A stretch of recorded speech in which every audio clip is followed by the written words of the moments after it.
విశాఖలో Covid case నమోదైంది. స్థానిక కాలనీలో ఓ మహిళకు కరోనా లక్షణాలు ఉన్నట్లు గుర్తించారు. వైద్య పరీక్షల అనంతరం అది కరోనా అని నిర్ధారించారు. ప్రస్తుతం ఆమె ఆరోగ్యంగా ఉన్నారని, ప్రజలు ఆందోళన చెందాల్సిన పని లేదన్నారు. ప్రస్తుతం సీజన్ మారటంతో జలుబు, దగ్గు, జ్వరాలు సర్వసాధారణంగా వస్తూ ఉంటాయని, అయితే రానున్న వర్షాకాలం నేపథ్యంలో జాగ్రత్తలు పాటించాలని వైద్యులు సూచిస్తున్నారు.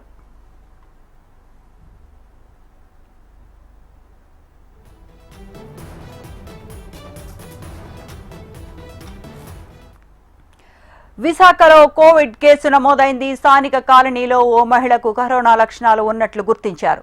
వైద్య పరీక్షల అనంతరం అది కరోనా అని నిర్ధారించారు. ప్రస్తుతం ఆమె ఆరోగ్యంగా ఉన్నారని, ప్రజలు ఆందోళన చెందాల్సిన పని లేదన్నారు. ప్రస్తుతం సీజన్ మారటంతో జలుబు, దగ్గు, జ్వరాలు సర్వసాధారణంగా వస్తూ ఉంటాయని, అయితే రానున్నది వర్షాకాలం నేపథ్యంలో జాగ్రత్తలు పాటించాలని వైద్యులు సూచిస్తున్నారు.